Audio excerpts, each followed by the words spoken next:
What's happening with the oratories? I believe it is preparing to carry out the death sentence.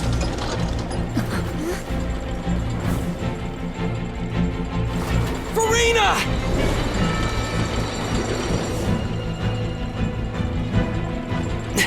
No, I still need answers.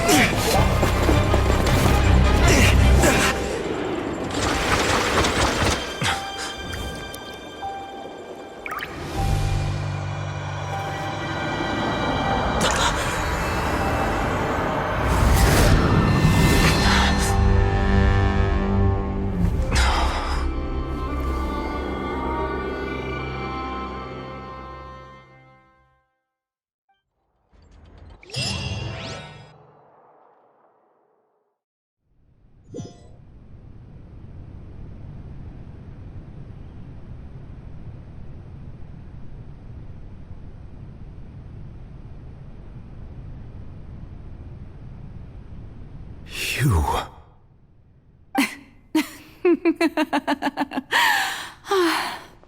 Sorry. That shocked expression on your face is just too amusing. I couldn't help myself. You are not Furina. Who are you? The sweet sound of bewilderment. Marvelous. A sure sign that my attempt to deceive everyone was a resounding success. But to answer your question, I am Focalor. You know, the god. Focalor? Why did you deceive us? Oh, that wasn't my goal, of course. Goodness, no. But I had to fool everyone else too, if I was to stand any chance of deceiving the heavenly principles. Deceiving the heavenly principles? It's all because of that pernicious prophecy. Dreadful, wasn't it? Everyone doomed to dissolve. Fontaine condemned to be flooded. One was not amused. In fact, one was positively bemused when that problem was thrust upon me by my dearest predecessor. That's the former Hydro Archon Egeria for the uninitiated. It hardly gets more disastrous than a preordained national catastrophe, now does it? She knew full well that the prophecy would surely come to pass.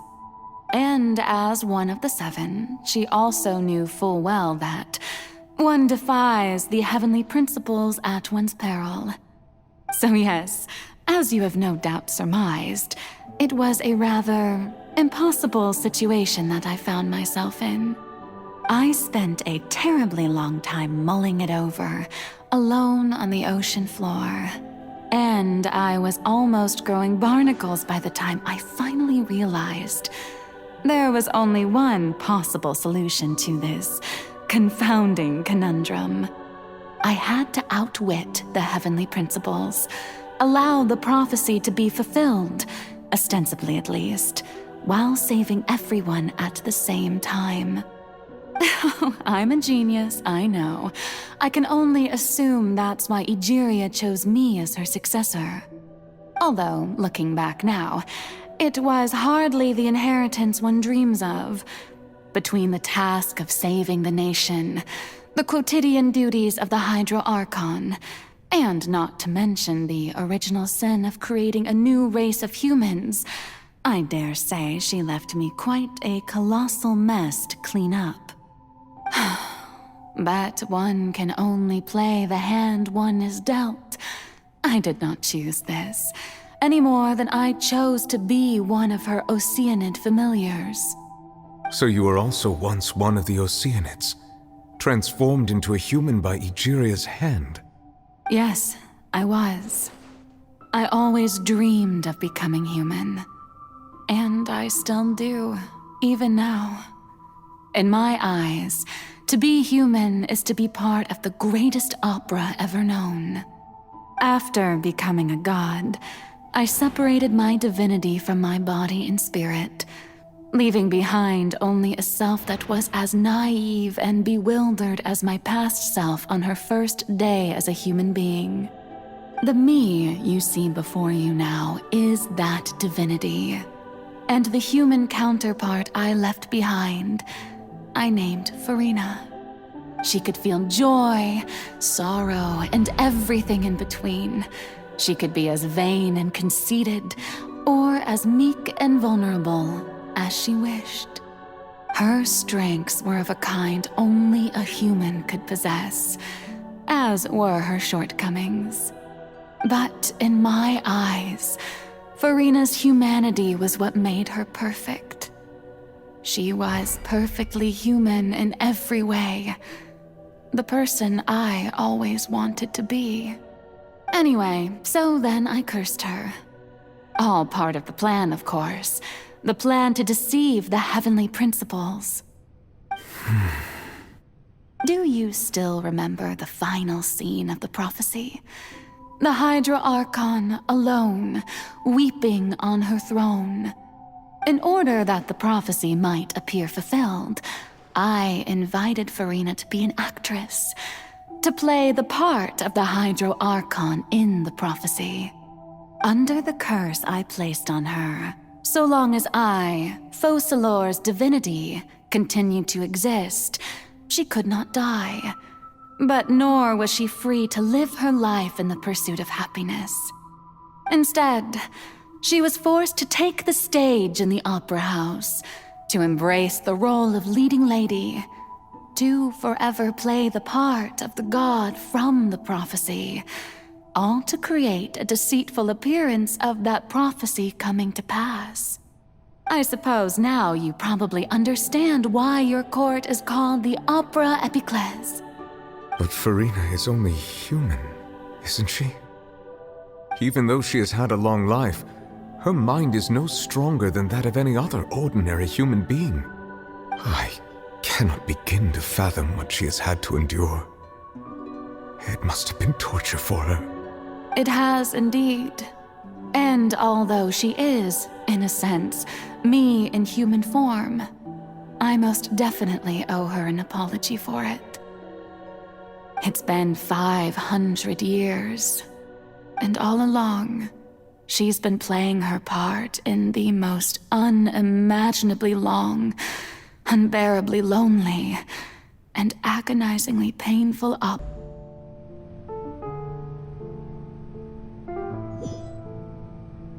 So even Furina doesn't know the truth?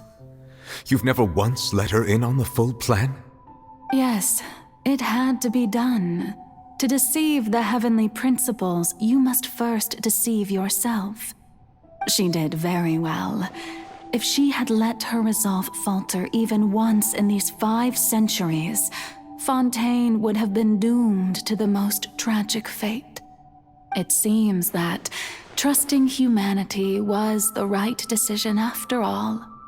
I believe that I understand how your deception works, but that is only half the truth, is it not?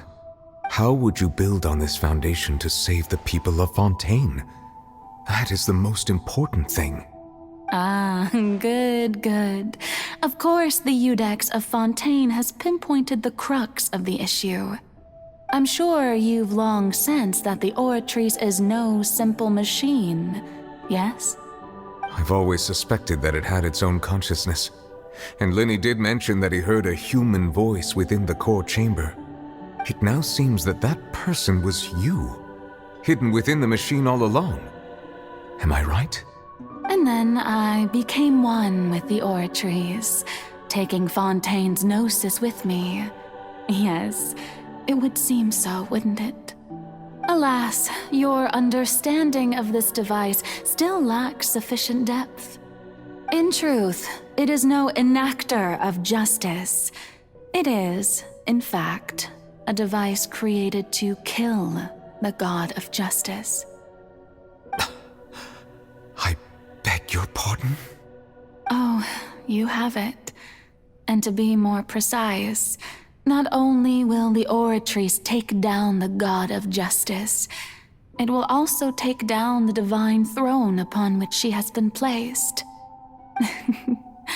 I mean, did you think I would be the sort to enjoy peaceful repose while Furina suffered?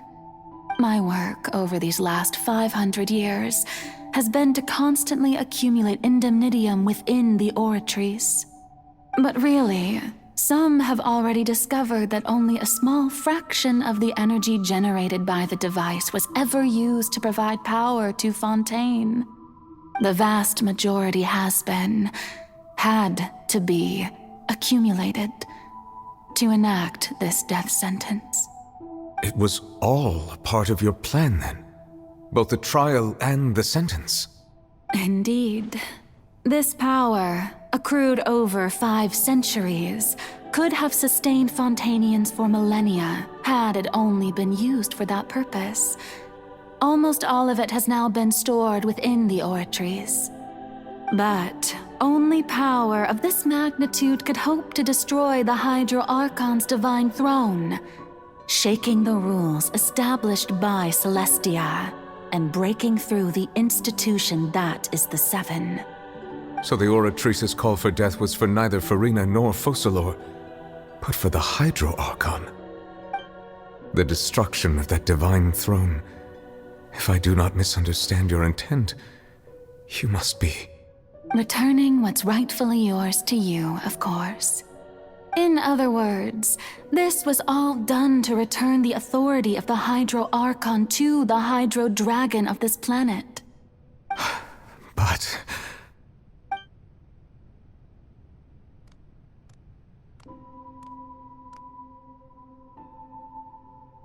Oh, what? Getting sad again, are we? The authority of the ancient dragons shall soon be yours once more, O Hydro Dragon Sovereign. And this is the face you make. all you've done throughout the years is just so you can sacrifice yourself at the very end. I've never quite seen it that way, you know. Even now, I'm quite pleased at how well my deception worked.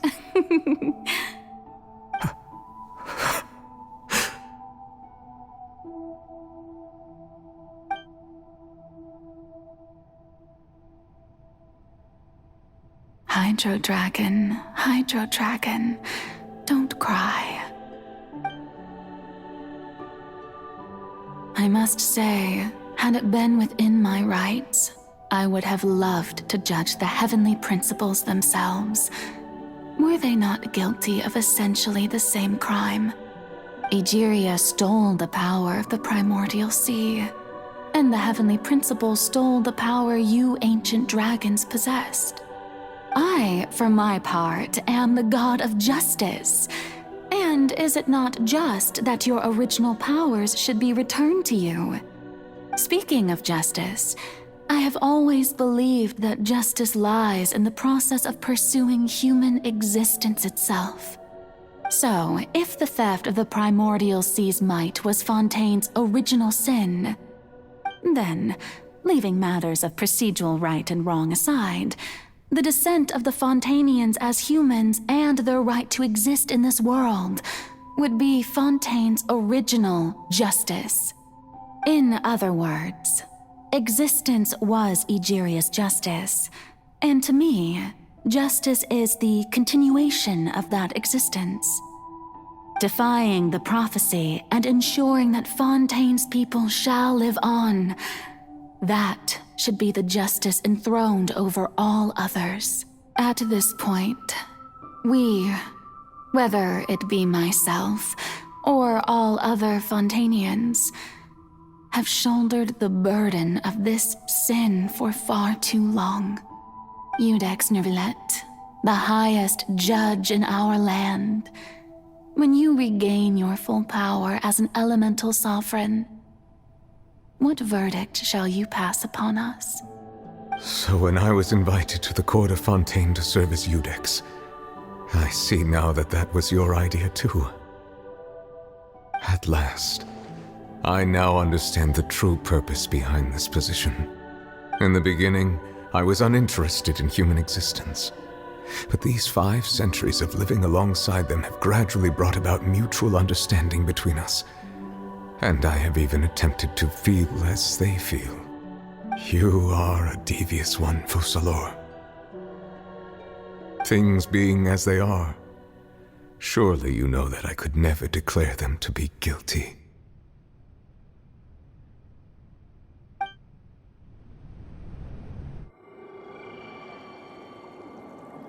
The hour of my execution is almost here.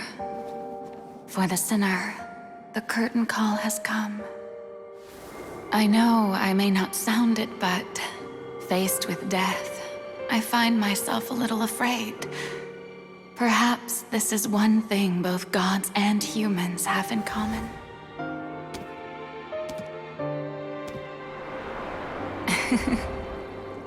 Farewell, Nervalette. I hope you've enjoyed the part you played these 500 years.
Ex Nervalette, hereby declare,